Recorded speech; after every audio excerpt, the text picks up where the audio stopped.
Well, why do you need marriage? Well, you need marriage just like you need other social institutions. Marriage is a great burden and responsibility as well as a great opportunity.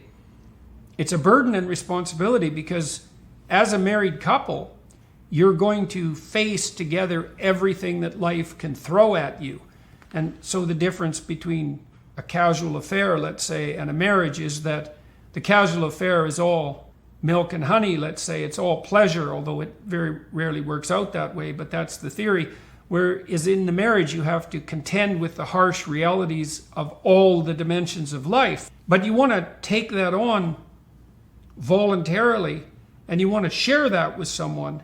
And if you do that properly within the confines of a marriage, then you have someone to weave together the rope of the narrative of your life.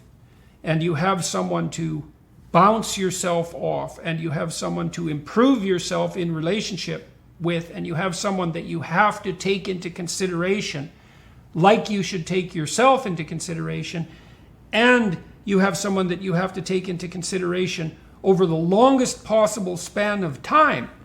And what that means is that you're forced, in a real sense, to perform the kind of sacrifice of impulsive hedonism that produces a true maturity. So let's say, imagine that you're only out for yourself. And maybe you are willing to use other people instrumentally, sexually, and your motivation is hedonism and pleasure come what may. It's like, okay, let's think about that. Well, what do you mean by pleasure?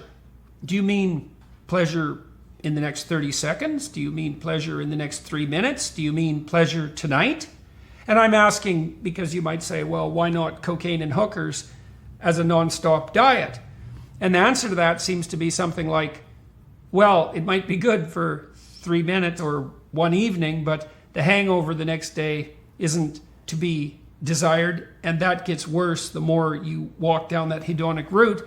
And then there's the call of conscience that comes a knocking at 3 a.m. when you're hungover and dissolute after your idiot promiscuous rampage. It's a bad medium to long-term strategy. So when we're talking about hedonism, we have to specify exactly what we mean.